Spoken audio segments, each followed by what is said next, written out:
ہاں، تم یہ سمجھ سکتی ہو کہ پورا کھیل میں نے بچھایا تھا؟ تم پوچھتی ہو میں نے ایسا کیوں کیا؟ آہان نے میرے باپ کو مارا، بہرام کو، تو میں اس کے دل پر وار کیوں نہ کرتا؟ وہ لمحہ لمحہ الفاظ زہر کی طرح اس کے وجود میں اتر رہے تھے۔ جہاں تک زینیا کا تعلق ہے، وہ بس ایک مہرہ تھی۔ جب مہرہ بیکار ہو جائے تو اسے سنبھال کر رکھنے کا کیا فائدہ؟ مروہ کو یوں لگا جیسے کسی نے اس کے کانوں کے قریب بم پھینک دیا ہو۔ اس کے ہوش کی دنیا لڑکھڑا گئی۔ تم جھوٹ بول رہے ہو، زینیا ایسا نہیں کر سکتی۔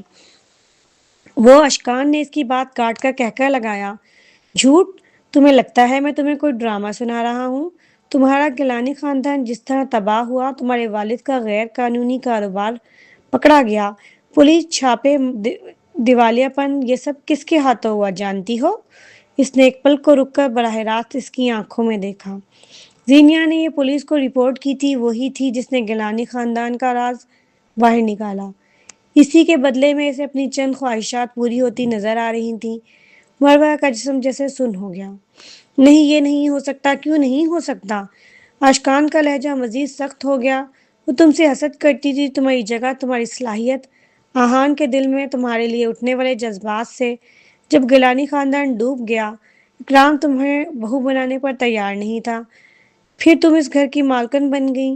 یہ سب اس کے لیے ناقابل برداشت تھا، اس لیے وہ میرے ساتھ مل گئی۔ یہ جملہ مروہ کے دل پر ایک نئے وار کی طرح لگا۔ آنکھوں میں پانی بھر آیا، سانس رک رک کر آنے لگا۔ اشکان نے نہایت سرد لہجے میں مزید کہا، خیر، تمہیں اس پر میرا شکریہ ادا کرنا چاہیے۔